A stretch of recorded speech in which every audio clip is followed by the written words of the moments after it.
Boa noite, amores queridos que nos seguem aqui no Mídia Amor.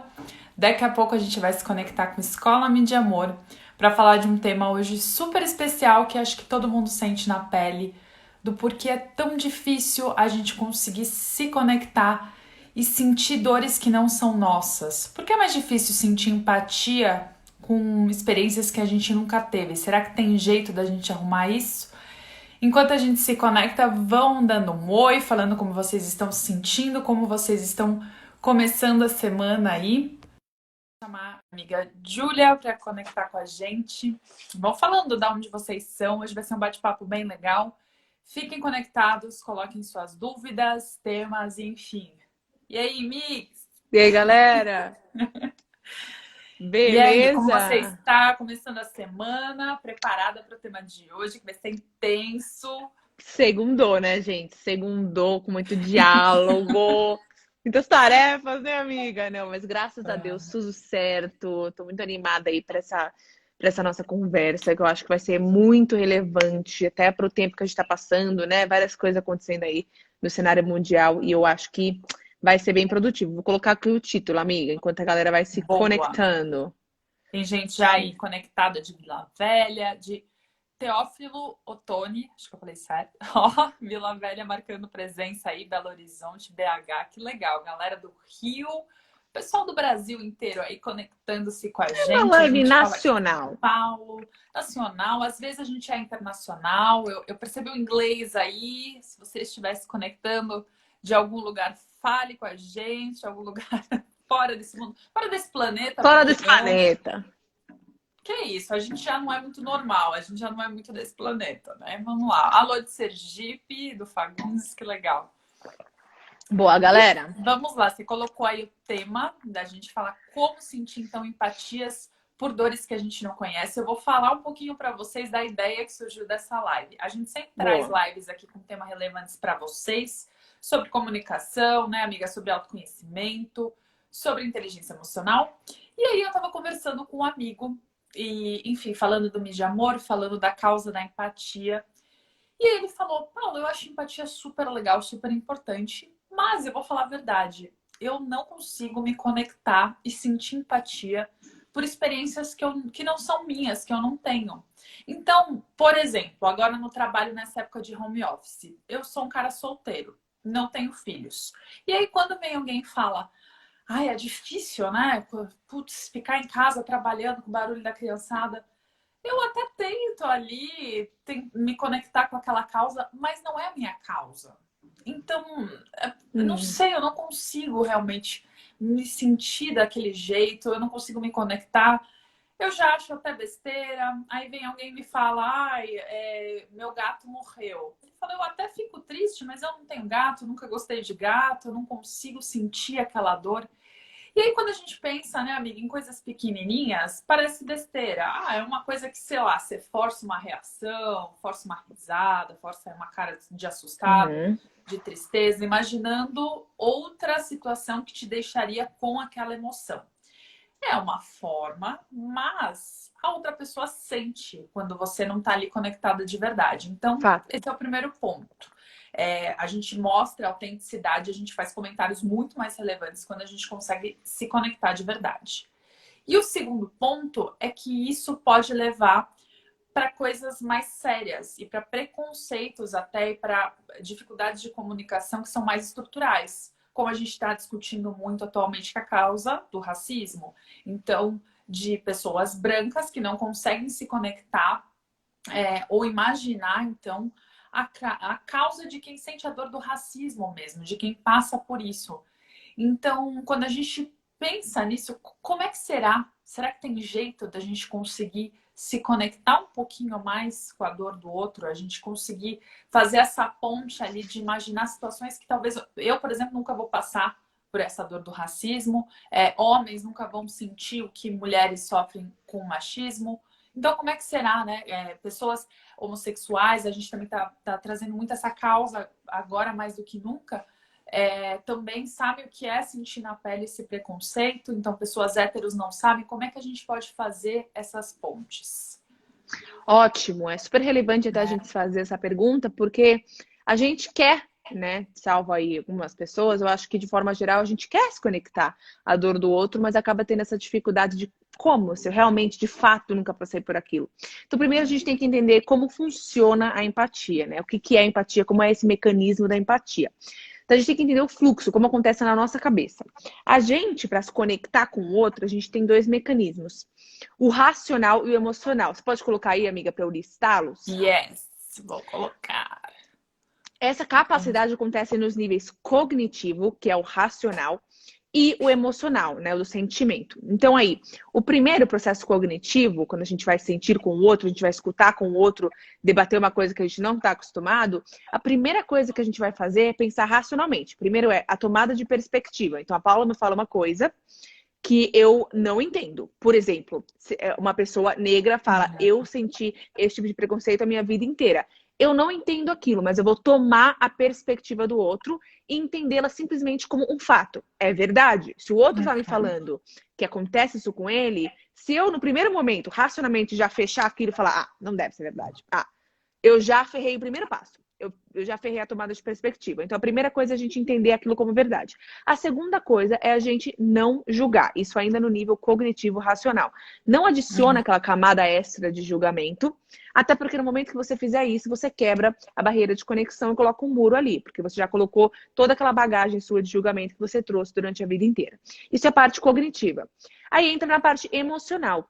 Depois que eu entendi o outro, não julguei, eu começo a realmente me conectar com ele, né? O processo de reconhecer as emoções. Pode ser que eu não sei, pode ser que eu não saiba, desculpa, o que é passar pelo racismo pessoalmente. Mas eu tô sentindo que a pessoa tá sentindo tristeza, angústia e medo. São emoções que são comuns a todos nós. Então eu consigo ali falar, bom, eu me conecto com essas emoções que eu sei como são, não sei exatamente como é se sentir naquele ambiente com aquelas emoções, mas eu sei como é se sentir assim. Então eu consigo ali me conectar com algum lugar em comum, que é essa humanidade que todo mundo divide. E o quarto é a gente se conectar, é a gente confirmando as necessidades do outro. Então, beleza, eu consegui me conectar ali com as emoções dela, e aí dentro da minha base de dados aqui, eu falo, bom, eu imagino que ela esteja querendo se sentir mais segura no ambiente social. Eu imagino que ela esteja querendo mais justiça. E você confirmando aquilo, você confirma com o outro. É quase que parafrasear, né, amiga, que a gente fala muito, que é, bom, então, pelo que eu estou entendendo, você quer se sentir mais incluso no contexto social, você quer sentir que as nossas necessidades são iguais, você quer sentir que a gente precisa de justiça, talvez não falar dessa forma, porque são coisas que parecem óbvias, mas é a gente agir baseado ao entender as necessidades do outro. Então é isso, né, amiga? Racionalmente a gente tomar a perspectiva, não julgar, e emocionalmente reconhecer as emoções e confirmar as necessidades para ver se é aquilo mesmo que o outro precisa. Perfeito. Até a Rose está dando exemplo aí que ela teve uma crise de raiva por uma situação que a irmã dela passou e apesar dela não estar perto, ela conseguiu sentir. E aí eu até vou fazer uma provocação com esse exemplo que a Rose deu e o Fábio nos pediu para dar espaço para pergunta. A gente sempre coloquem aí comentários, perguntas. Se tiver alguma pergunta que a gente deixe de ver, pergunte de novo, coloca aqui nesse ponto de interrogação, tá? Mas basicamente é mais fácil, como você deu o exemplo, Rose, da sua irmã, de você conseguir sentir e se conectar até longe. Tem uma questão de que é mais fácil para a gente se conectar com pessoas, primeiro, que são do nosso meio, que a gente tem amor, que a gente tem afeto, né? É muito mais fácil, porque a gente se coloca mais no lugar do outro, a gente sente até na pele. Então, mesmo que não seja uma causa muito conhecida, poxa, se alguém, um grande amigo meu que é negro, passa por uma situação, eu vou me conectar muito mais com aquela situação do que uma pessoa que eu não conheço, do que um terceiro que vive uma outra realidade que eu nunca vi na vida. Isso é fato, isso é nosso, do ser humano, é uma forma até de proteger as pessoas que são mais próximas a nós, né? Mas a gente ficando consciente disso, a gente entende que tem causas e tem questões que a gente precisa fazer esse movimento extra da gente se conectar. Então, quando a gente fala agora muito dessa questão do racismo, do preconceito, da causa LGBT, enfim, como a gente pode se posicionar frente a isso, sendo que a dor não é nossa, né? Então, aquela questão, a gente não pode tomar o lugar de fala das pessoas, mas a gente tem que se posicionar. E para a gente se posicionar, a gente vai falar um pouquinho disso, como a gente pode fazer, mas a gente tem que sentir ali. Tem uma questão, gente, que chama empatia seletiva. É muito mais fácil, primeiro, a gente sentir empatia por um grupo que fala aqui, ó, com o que a gente entende, com as nossas opiniões. Então, a gente seleciona essa empatia. E a empatia seletiva, às vezes, ela pode ser pior do que empatia nenhuma. Quer um exemplo? O nazismo. Fato. O nazismo veio por um grupo de pessoas que sentiram empatizados com aquela causa de que nós somos uma raça superior. E aí, esse grupo, eles não sentiram empatia nenhuma, então eles abominaram quem era fora desse grupo. Eles não conseguiam sentir da empatia nenhuma por quem estava de fora desse grupo. Então, é uma certa empatia seletiva que pode ser perigosa. E o nazismo é um exemplo mais extremo que eu trouxe, mas a gente faz isso quando a gente generaliza causas. Então, quando eu falo todo policial branco é ruim, quando eu falo que todo mundo que comete um crime merece morrer, ou quando eu falo, todo pobre, se quiser, pode mudar de vida. Só ver o exemplo do Silvio Santos. Sabe assim? Então, eu coloco uma questão totalmente fora de contexto, dando nomes e pegando um exemplo para generalizar aquilo, não dando oportunidade de expressar, não tenho informação com base suficiente, mas eu seleciono aquilo e formulo a minha opinião, selecionando aquelas poucas informações ali, ou uma pessoa ou um grupo seleto para generalizar. Então, o primeiro ponto que a gente quer trazer é, para você conseguir sentir empatia para alguma causa, para alguma pessoa, é importante a gente analisar caso a caso e tomar a identidade das coisas, sem generalizar, né? A gente sempre fala aqui muito isso, né, amiga? A importância e o perigo da gente generalizar. Generalizar para o bom e para o ruim sempre leva à discordância, sempre leva a gente a uma visão cega das coisas. E até fizeram uma pesquisa bem interessante em 2007 com a galera que viveu aí, as vítimas do furacão Katrina. E as pessoas, elas sentiam mais empatia, se identificavam mais com a dor de quem era do mesmo grupo racial que elas. E aí elas se envolviam menos em trabalhos de resgate por causa disso. Então, olha que triste, né? Você vive a mesma situação, mas você acha que você entende mais a situação das pessoas que são mais parecidas com você. Então, amiga, como é que a gente pode lidar com tudo isso? Vamos ver os comentários aí que eu estava falando Só de ler. da Larissa e da Maíra estavam perguntando aqui uma questão prática, como é que a gente coloca o slide. Ó, você que está apresentando a live, se você está encabeçando, você tem a opção de aqui, tem uma figurinha aqui, você só seleciona no seu álbum da câmera, gente. É super simples. Vou fazer aqui para agora, quase selecionar um post que a gente vai fazer daqui a pouco. Bom, vamos lá, a galera tá concordando aqui com tudo, que a empatia seletiva você só entender o seu lado, né? Na verdade, a empatia seletiva é muito a questão da preguiça mental, né? Assim, a gente não querer muito abrir o nosso universo para saber o que os outros sentem, para saber que tem mais do que o meu próprio umbigo e mais do que o meu próprio contexto por aí. Então, como a gente falou até agora, que todo esse processo empático vem da gente ter essa curiosidade pelo próximo, eu acho que a gente pode começar a nossa parte prática aqui, deixando uma coisa clara. A empatia é uma capacidade que todo mundo tem, todos temos, salvo algumas pequenas exceções como autismo, psicopatas, enfim, mas que todos no geral temos, mas não é algo que vem pronto. Assim como tudo na vida, né? Se você é um atleta, você tem que treinar. Se você é um professor, você tem que estudar. A empatia também, ela tem que ser praticada para a gente poder aí alcançar novos horizontes e conseguir realmente, de fato, a gente fala que é bonito falar, né? Mas de fato se entender como igual a todos. Todos têm o mesmo valor e aí eu consigo, de fato, sentir empatia geral. E o primeiro aspecto de como realmente lidar com isso, como sentir essa empatia.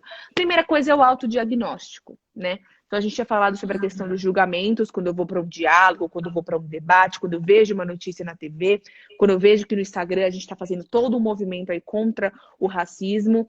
E aí, se alguma coisinha bateu diferente em você, O que é normal, ninguém tá aqui para julgar, cada um tem sua bagagem, mas é a gente olhar para dentro. Então, o primeiro movimento da empatia é o olhar para si, é o autodiagnóstico. Qual é a bagagem que eu trago na minha base de dados que dá origem a esses pré-julgamentos? Por que que eu discordo quando ele me diz uma coisa, eu não consigo me identificar com aquilo? Por que que eu não estou conseguindo? O que que eu estou me falando? Qual que é o diálogo interno que eu estou colocando que está servindo como empecilho?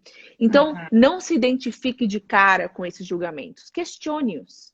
Né? Por quê? Às vezes observa ele conforme você está falando com outra pessoa. É o ideal? Não. O ideal seria a sua presença completa ali no diálogo. Mas às vezes a gente tem esses diálogos reativos, tipo, nossa, discordo.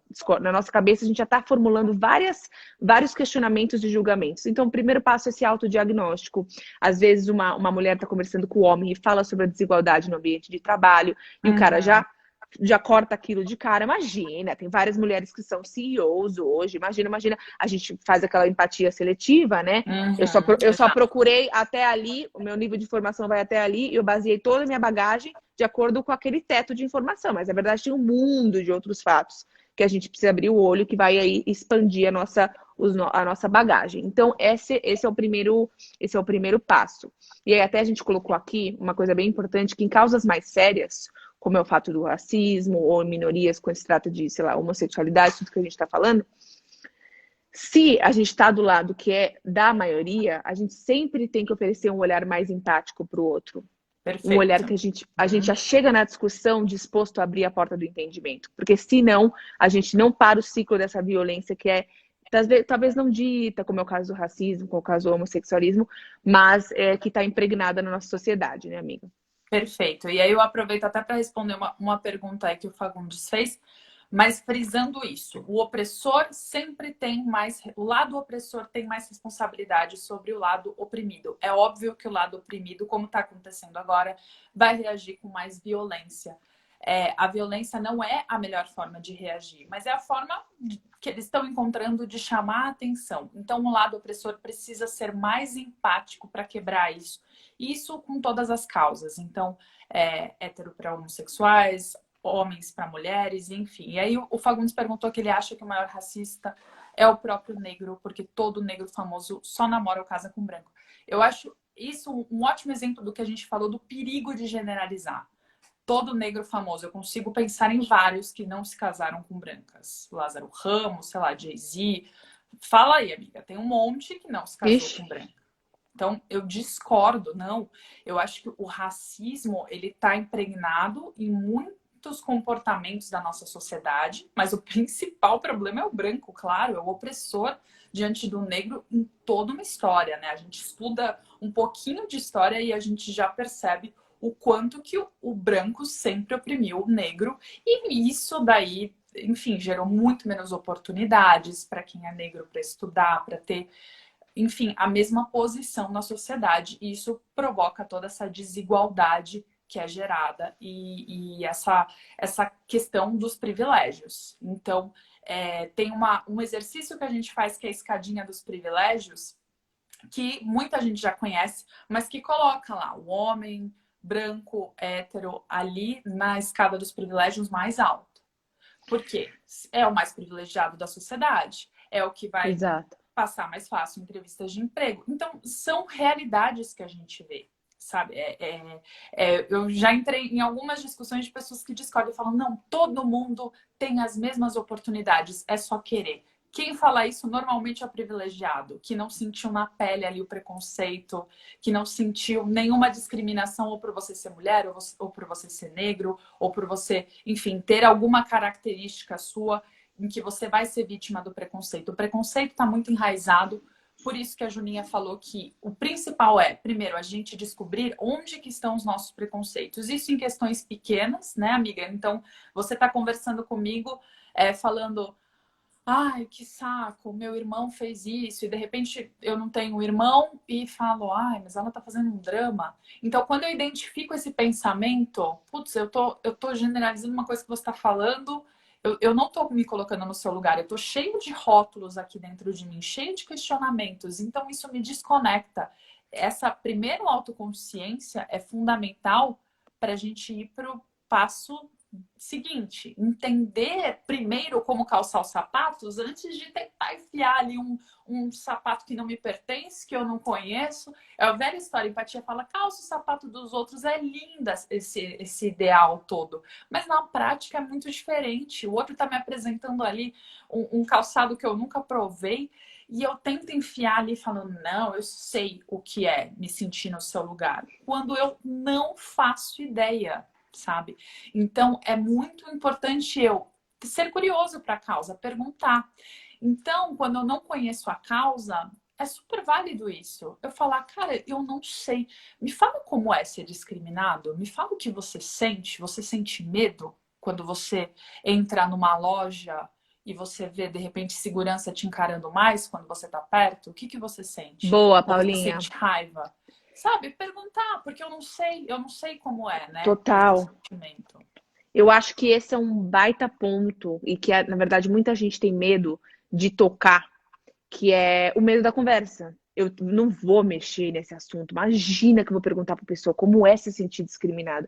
Mas esse medo eu até entendo, porque é um assunto delicado, mas se a gente não começar a dialogar sobre isso, a gente Uhum. vai ficar se deparando com esse, por exemplo, que nem a gente está falando, o racismo que é sistêmico, porque ninguém fala, né? Aquela que grita, né, na live. Mas eu acho muito necessário, até por exemplo, eu sou uma pessoa que nenhuma de nós é negra, por exemplo, e a gente está aqui falando e dando voz às pessoas e colocando o nosso lado do debate, falando que a gente não vai compreender como é passar pelo que eles passaram. Mas a gente precisa e tem o dever de se posicionar contra isso, Uhum. porque quem está se Exato. silenciando acaba ficando do lado do opressor, que é uma frase até que tá espalhando-se muito Em por aí. alta. Mas eu Uhum. acho super essencial a gente dialogar, que é entender como é calçar esse sapato. Por que é Exato. essencial? Porque é muito fácil a gente ficar na nossa zona de conforto. Realmente, gente, posso falar? É mais fácil. É mais fácil. A gente cresce ali na cidade Uhum. pequena, fica com os mesmos pontos de vista, fica tranquilo pra gente, é confortável, eu não tenho que me desafiar, eu não tenho que sair da minha zona de conforto, e eu fico com as mesmas opiniões. Mas aquilo é se você quiser manter o cérebro desse tamanho. É aquela questão de se você quiser expandir seu cérebro e ter outras perspectivas, enfim, e ficar mais sábio e conseguir expandir essa capacidade de sentir empatia, você precisa ir atrás de entender como calçar esses sapatos. Né, amiga? Porque Exato. senão a gente fica na Exato. mesmice e a mesmice traz sim visões iguais e pode manter uma visão que seja racista, que seja preconceituosa, qualquer outra desigualdade que a gente vê por aí. A gente está trazendo aqui alguns lados da empatia que não são lados tão bonitos, talvez as pessoas não falem tanto, porque muito tem se falado da empatia, da importância dela, mas além da empatia seletiva, tem uma empatia que a gente chama de projetada, que é o famoso que a gente fala assim, quando eu faço para os outros aquilo que eu gostaria que eles fizessem para mim. Então, eu imagino, quando você me conta uma história, eu imagino como a Paula reagiria vivendo essa situação da Júlia. Como eu reagiria vivendo. Então, é um problema da empatia projetada, porque você realmente não vive ali a situação do outro. E o ideal é, como a gente fala, faça para os outros aquilo que eles gostariam que fizesse para você. Então, é como a Júlia viveu a situação da Júlia. E isso é toda uma mudança na nossa visão. E é aos poucos, porque não é de uma hora para outra. Não é de uma hora para outra que a gente vai conseguir fazer esse exercício, virar essa chavinha na nossa cabeça e falar: nossa, sou super empática, vou conseguir me colocar no lugar de todo mundo em qualquer conversa. Não, é aos poucos, é entendendo, é indo atrás da informação, né? Exato, que nos leva ao terceiro ponto, né, amiga? Eu percebi, por isso que eu parei, eu estava invadindo o seu ponto. Deu uma transição. É... só antes de eu falar o terceiro ponto, que é um pouco tanto quanto óbvio, a Simone está trazendo aí que no Brasil o racismo estrutural impera, por isso comentários de tantos que não estão em seu lugar de fala nos julgarem como vitimistas e ou racistas. Vamos tocar nesse assunto. Mas Só que terceiro eu acho que ponto. também super importante é isso, né? É a gente dar espaço para conversar, como a Júlia falou, Fato. dar espaço, conversar sobre isso, não fingir que o assunto não incomoda, e dar espaço para as pessoas perguntarem. Porque, como ainda, apesar de ser um problema tão antigo e tão triste, por ser tão antigo, esse tema de se falar abertamente é uma coisa muito recente, né? Da gente falar com essa liberdade de expressão. E principalmente do oprimido ter mais lugar de fala. Então a gente precisa entender mesmo, porque quem era o opressor não fazia esse exercício. E aí precisa até de um ato de paciência, de esperar o opressor virar essa chavinha na cabeça dele. Para a gente conseguir provocar mudanças reais aí, como estão acontecendo. Como a gente vê, tem muita coisa ruim acontecendo nesses debates, nesses protestos, mas a gente até tem postado algumas histórias no Mídia Amor, ou do oposto também, de policiais, de pessoas brancas pedindo desculpa, empatizando com aquela causa, né? Exato, eu acho que é um momento agora, até com a questão com a explosão da informação, que essa era que a gente está vivendo hoje, e que todo mundo tem, né, um lugar para expor sua opinião, enfim, claro, salvo aí algumas exceções também. Mas é um momento muito delicado, porque a gente está agora vivendo essa era que todo mundo tem que se posicionar, mas nem todo mundo buscou se informar. Então, quem aí sofreu isso por tantas gerações tem todo o direito de estar se sentindo injustiçado, mas também tem que agir com paciência com quem ainda está conhecendo o problema agora e está falando, putz, eu quero me informar, mas ainda não sei. Então, assim, é um momento de muitas... A equação tem várias partes ali, né? Então, a gente tem que, acho que variáveis, e a gente tem que, então, agir com muita paciência. E aí você fala, putz, mas é justo pedir paciência para quem está sofrendo isso há tantas gerações? Cara, eu acho que não, mas ao mesmo tempo todo mundo tem que tentar, né? Manter essa compaixão e o diálogo, e o diálogo amoroso, né? O diálogo compassivo aí imperando. Porque senão, né, a gente entra numa guerra ideológica. Mas a questão aqui do 3 ajuda muito nisso, que é a questão da informação. Perfeito. É um pouco óbvio, a gente está falando também, claro, você está se ouvindo cada vez mais falar disso. Aí entra até a questão do vírus que a gente está passando, né? Que você não sabe mais onde confiar e tal.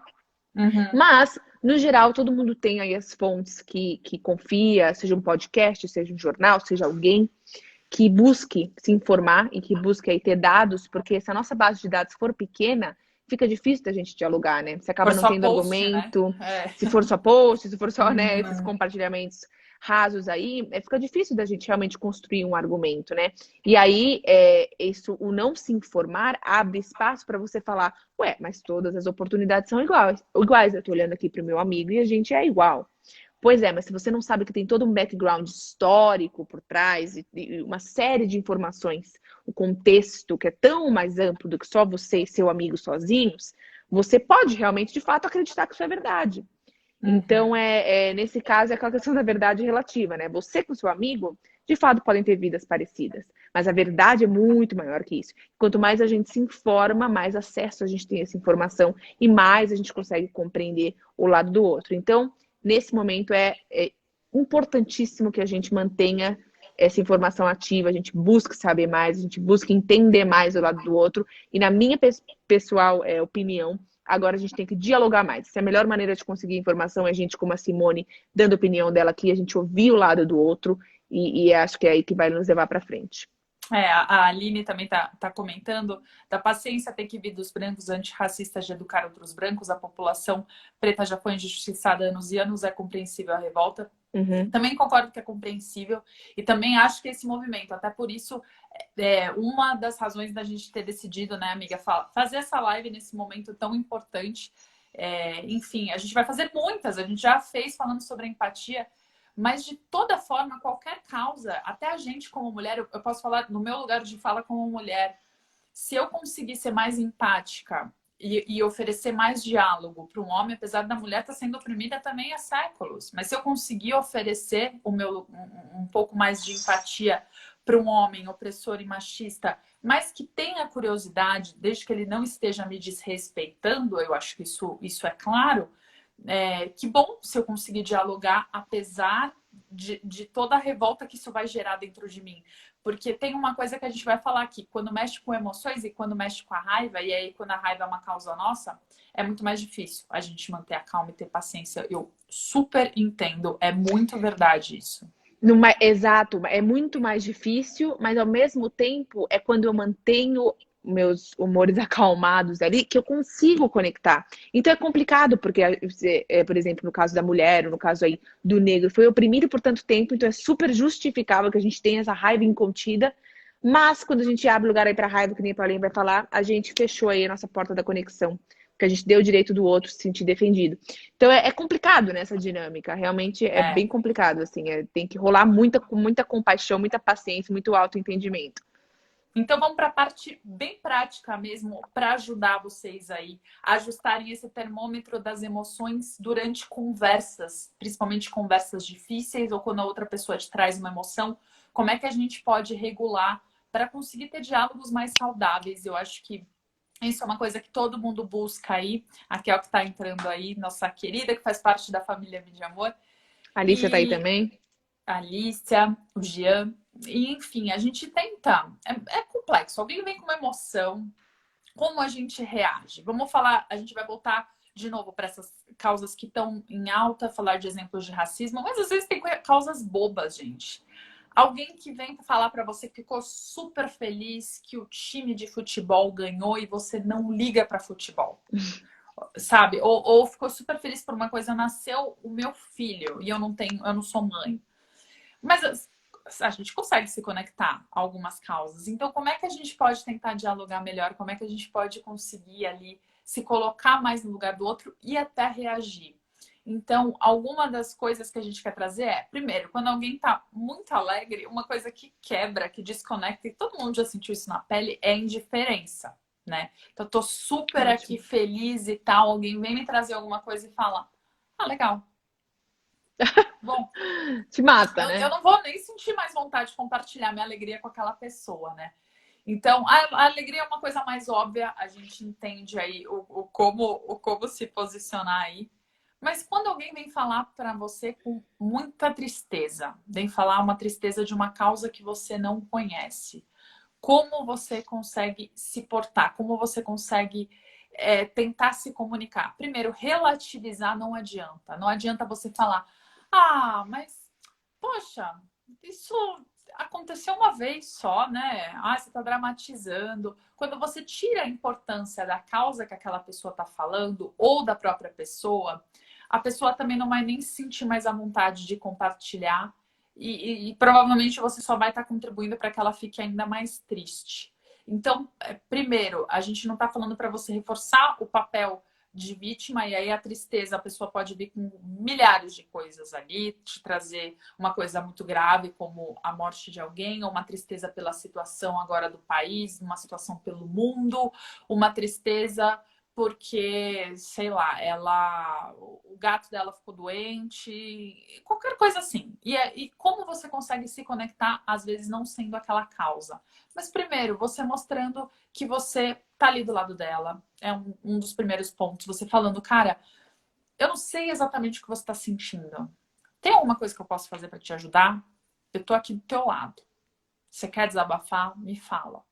Me fala o que essa tristeza tá te fazendo.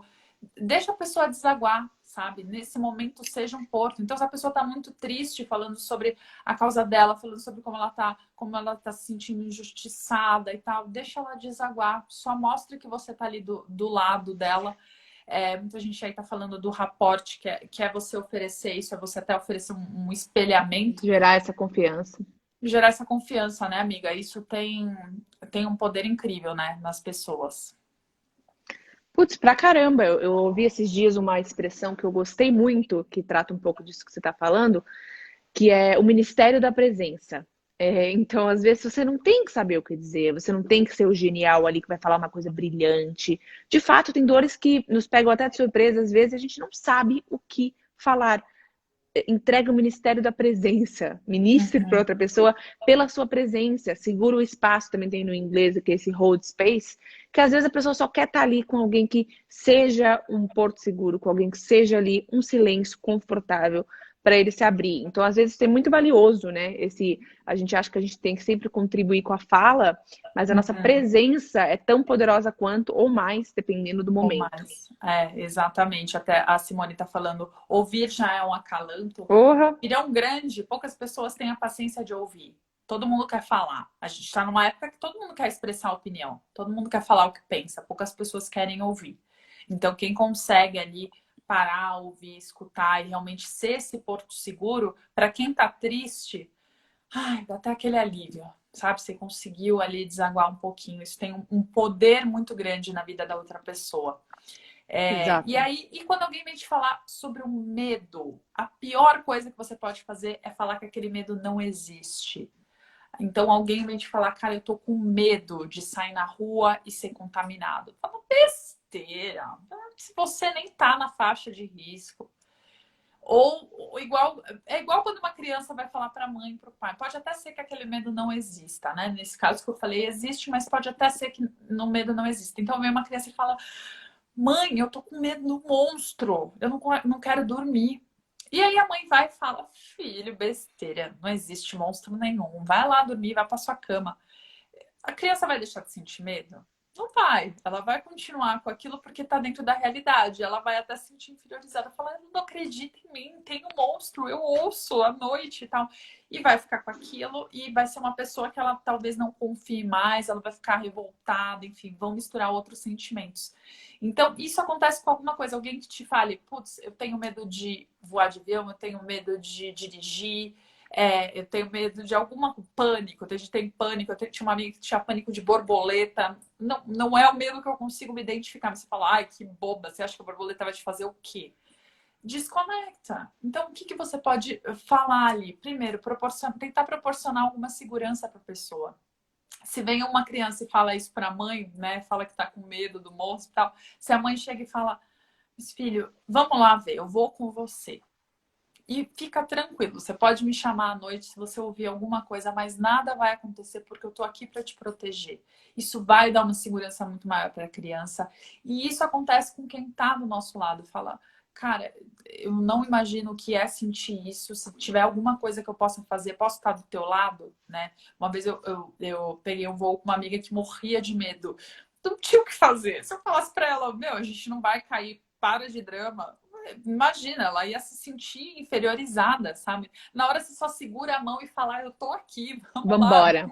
vamos fazer uma oração juntas, vamos te acalmar. Então, é Boa. tentar trabalhar um pouquinho com isso, né? Boa, Gene de Abreu Neto. Gene, fale seu nome. Falou escutativo, daí ela completou com escutativo e passivo. E ela tá contando de um caso que teve com uma amiga hoje, que rolou um julgamento, uma maximização do tema, quando na verdade a pessoa só queria expor e desabafar o que estava sentindo. Eu acho que isso é muito comum, né? As Uhum. pessoas às vezes chegam só para tentar desabafar e tirar aquilo, tirar aquele peso dos ombros, e a gente acha que tem que ser super-herói, dar uma É, explicação e trazer aquilo, né, para a mesa, um debate. E na verdade, não. Às vezes, realmente, a pessoa só estava querendo se abrir. Isso acontece bastante. Você não tem que, às vezes, resolver os problemas de todo mundo. Posso falar? Na maioria das vezes, vai todo mundo chegar às próprias conclusões. O que a gente tem que fazer é segurar aí uma escutativa, dar espaço, dar o benefício da dúvida, oferecer uma outra perspectiva. E quanto à questão do medo também, o Gene falou: Guilherme, muito uhum. bem-vindo, muito, muito produtiva aí sua participação. E quando a pessoa tem medo, além de dar segurança para o outro, a gente também pode ajudá-lo a racionalizar aquele processo. Todo medo que não é Uhum. biológico, ele não tem fundamento. Então, claro, eu tenho medo de um leão que está vindo na minha direção, isso é um medo né, natural do ser humano, que na verdade a gente nem controla. Mas o medo de avião, o medo que vira um pânico, o medo de um futuro inexistente, tudo isso são medos aí sem fundamento, mas que são muito reais. Então, primeiro eu preciso confirmar a existência deles. Beleza, caramba, eu tô entendendo como está se sentindo, não tô desvalidando, mas vamos tentar Uhum. juntos racionalizar esse processo? De onde vem esse medo? Qual é a base dele? Porque muitas vezes ele tem base num trauma que é subconsciente, a gente nem entende e a gente reflete isso no medo irracional. Então a gente pode ajudar a pessoa a entender a base, racionalizar o medo, mas sem desvalidar o medo. Acho que isso é muito importante. Sem desvalidar, exatamente. E aí, um dos sentimentos que é mais complexo da gente lidar, quando alguém vem falar com a gente com raiva. Como lidar com Boa. alguém que vem falar com muita raiva, às vezes não é Ótimo. com a gente, então sai de baixo, mas quando é uma raiva de uma causa. E aqui é o mesmo processo do medo. Se a gente tenta invalidar a questão do porquê que a pessoa está com raiva, isso vai gerar mais raiva ainda nela. A pessoa vem e fala: cara, eu tô revoltada com a situação, eu tô revoltada com as pessoas que estão saindo na rua, eu tô revoltada com a causa do racismo. Você fala: ai, mas que bobagem, você tá na sua casa, tá protegida. Não, desliga a TV e vai ler um livro. Você não vai ali conectar, você vai deixar a pessoa mais nervosa e falar: caramba, é sério que você tá me sugerindo isso? Então, como reagir? Primeiro, quem tá com muita raiva, a gente já falou aqui no episódio emocional, a raiva é o sentimento que é mais difícil da gente tomar decisões, principalmente decisões mais ali centradas, né? O calor da raiva faz com que a gente tenha um impulso de até reagir mal, de ser visceral, de agir fisicamente. É um negócio até biológico aí. Então, primeiro, a gente tem que esperar a irritação passar. Então, se a pessoa está no auge da irritação, também dar esse espaço dela desaguada, ela tentar entender, racionalizar a raiva dela, falando o porquê você está com raiva, o que te causou isso, tá bom? Respira, calma. Se a pessoa estiver muito, muito nervosa, dê um tempo para ela respirar, dê um tempo para ela se acalmar, para vocês conseguirem conversar e entender da onde vem. Na comunicação não violenta, a gente fala muito que toda raiva e toda expressão violenta é uma necessidade não atendida. Então, a pessoa que está com raiva, ela está tentando expressar ali alguma coisa que ela não está tendo, ela não está conseguindo obter. Seja entendimento, compreensão do outro lado, seja necessidade de segurança, seja necessidade de respeito. Então, todos nós temos as mesmas necessidades, a gente tem formas diferentes de preencher e a sociedade preenche de formas diferentes também. Então, se eu sinto muita raiva de uma situação que eu passei, é uma necessidade minha que não está atendida. É muito legal quando a gente faz esse exercício com a gente. Putz, por que eu tô com raiva? Por que eu tô com medo? O que me gerou, né? Então, é o que a gente sempre fala aqui. E vai muito no caminho da inteligência emocional. Não existem emoções boas ou ruins. Existem emoções que atendem necessidades e aí elas são gostosas de serem sentidas, e emoções desagradáveis que não atendem e são ruins ali pra gente de sentir, mas não a emoção em si. Ela sempre leva a ação. A ação, o que a gente pode fazer com aquela emoção é que aí sim tem uma qualidade, porque se ela prejudicar as outras pessoas, ela vai acabar sendo ruim, né? Ou prejudicar a nós mesmos. Então, é complexo, de novo, reagir com alguém com raiva. Alguém assiste um discurso de um político, fica ali no auge das emoções, como acalmar? Espera, deixa a pessoa respirar e tenta perguntar o que te causou, o que você acha que você pode fazer com essa raiva, o que você está precisando nesse momento, né? E deixar a pessoa ali desaguar. Ótimo, ótimo. É complicado às vezes, mas uma coisa que a gente não pode ter, exatamente como você falou, é reagir à raiva com mais raiva. Então, pagar aí no mesmo remédio. Então, você tem que ser mais maduro nessa situação, oferecer aí uma dose de inteligência emocional, que é essa capacidade de você administrar suas emoções. E se é o outro que está com raiva, você oferece um espaço, deixa ele se compreender, todo mundo sabe o que é certo ou errado. Você agir com ele de forma calma, ele vai ver que tem alguma coisa, tem algum desequilíbrio ali, o desequilíbrio deve estar mais do lado dele. Então, eu acho que é importante a gente não ser reativo. Boa. Mas eu acho que, falando de uma forma geral, né, amiga, o que a gente quis trazer na live como um todo é realmente essa necessidade da gente fazer esse exercício de sentir empatia. Não é de uma hora para outra, não é ouvindo só essa live, é colocando os preceitos que a gente colocou aqui em prática. A gente vai estar postando ao longo dessa semana IGTV, algumas artes que vão voltar aqui esse conteúdo, se você não quiser rever essa live aqui. Mas é importante que você guarde aí esses conceitos da curiosidade, da informação, de expandir sua perspectiva, da escuta ativa, de procurar o diálogo com o outro, de ter paciência, de agir com inteligência emocional. Tudo isso é uma conjunção de fatores que vai levar você a ser uma pessoa que tem essa capacidade, né, amiga, de sentir mais empatia por dores que você não conhece.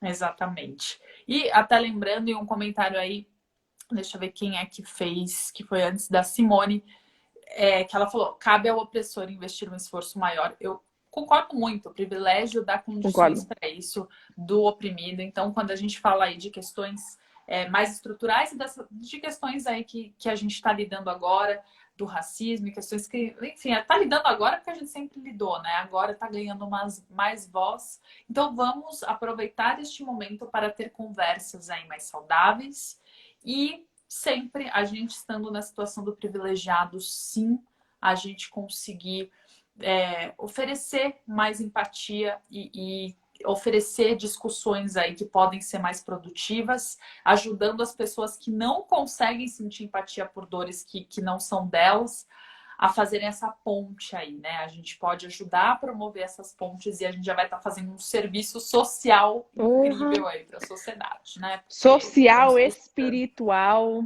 societal, total. Eu acho que essa é a grande mudança individual, é nesses diálogos, é um a um, e é com muito questionamento. E realmente, que nem a Simone Ah, falou, é a gente colocar um pouco de um orgulho de lado. Não sei, qual é a sua dificuldade de abrir essa humildade e falar, caramba, eu não sei como vocês se sentem de fato, então deixa eu abrir espaço, né? O que está te impedindo de ter essa postura uhum. aí de aceitar a opinião do outro, né? Acho que vale aí a reflexão. Ah, muito, muito.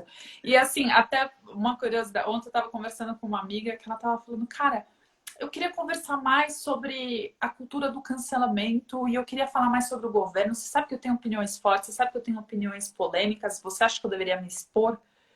E eu falei, cara, nunca se exponha com falta de informação. Porque Hum. até pessoas que concordam com o seu ponto de vista não vão conseguir empatizar com você, não vão conseguir defender a tua causa se você não vier com muita informação ali. Então, para tudo, o ponto que você falou, que é o ponto 3, informe-se para falar das coisas, para você falar com mais propriedade é muito importante, assim. Então, você gosta de causas, empatiza com causas. Para você tomar este lugar de fala, vá com informação, sabe? Tenta se informar. Para você defender ou ser contra, não importa. Mas vá com informação. Porque senão você pode entrar em discussões que você vai falar um monte de besteira, vai generalizar coisas. Enfim, você vai até atrapalhar e pode influenciar pessoas para um lado ruim, né? Exato. Eu acho que assim, só não quero ficar prolongando, que nem parece que a gente fala uma coisa e dá assunto para outra. Mas só uma coisa que você falou dessa questão de Nossa. procurar informação, eu acho que tem coisas que têm dois lados, e eu acho que tem coisas que têm dois lados, e isso é saudável. Para sempre tem que ter vários lados. Eu acho que diversidade é um negócio lindo, e a gente tem que manter, a gente tem que, enfim, se eu concordo com uma coisa e você discorda, e cada um tem sua informação que a gente tem na nossa base de dados e faz sentido, maravilhoso. E tem coisas que não são verdades relativas, como o caso do Uhum. racismo, por exemplo. Não tem, eu me informei e a partir daquela informação eu manipulei na minha mente que aquilo XYZ faz sentido para mim, é verdade, eu posso acreditar no que eu quiser. Eu acho que tem pontos aí em que a diversidade ela enriquece e pontos que a diversidade de informação ela empobrece a sociedade como Pobreza. um todo, e a questão do racismo Uhum. é essa, não tem um certo e errado, não é esquerda contra a direita, não é balela contra, meu Deus, eu tô dando muita importância, é o certo e o errado. Então a gente tem que, quando a gente vai buscar a informação que realmente vai trazer essa verdade quando ela é universal, como é esse caso. Uhum. Então, qualquer informação que você esteja se beneficiando, que está fazendo você pensar que o outro lado pode estar certo, embasando coisas nessa informação, a gente tem aí uma outra falha, que é uma falha talvez de orgulho, ou uma falha de falta de compaixão, enfim, ou outro problema que são problemas de caráter. Então, enfim, eu acho que cabe aí uma reflexão de cada um, buscar informação, ouvir o outro, como a gente falou.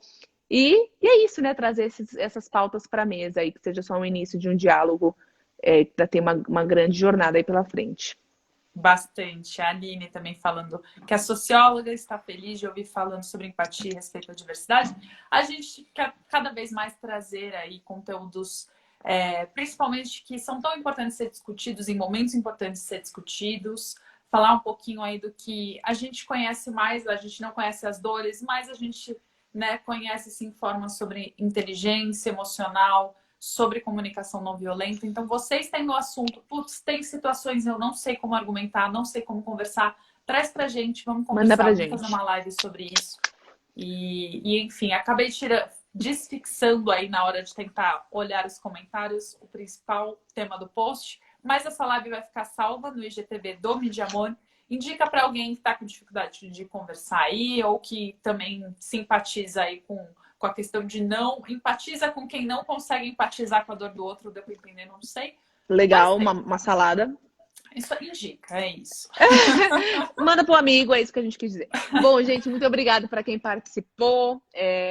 A audiência nova aí, conecte-se com a gente na quinta-feira. A gente vai mudar totalmente o assunto e vai falar sobre as 5 linguagens do amor. É um assunto que a gente já trouxe, mas que a galera continua gostando e quer ouvir mais. Então, se você tem aquela amiga, aquele amigo que quer entender mais sobre as 5 linguagens do amor, quinta-feira, às 10 da noite. Vai ser muito legal, vai ser engraçado. Ixi, Maria, vai ser muito legal. Também Então, são formas de conecte-se se com a gente. comunicar aí. diferentes do que só a fala. Vem a Rai agora tá aí, deu um oi pra gente. Um beijo para todo mundo. Um beijo Simone, enorme, obrigada por ter gente. participado. Obrigada a todo mundo. O Guilherme. Guilherme. E até quinta. A gente vai Até postar um quinta, monte galera. de GTV legal também nessa semana, né? Ao longo da escola. Também fiquem conectados aqui no perfil que a Juninha está. E é isso, gente. É isso, gente. Um beijo. Um Obrigada. beijo.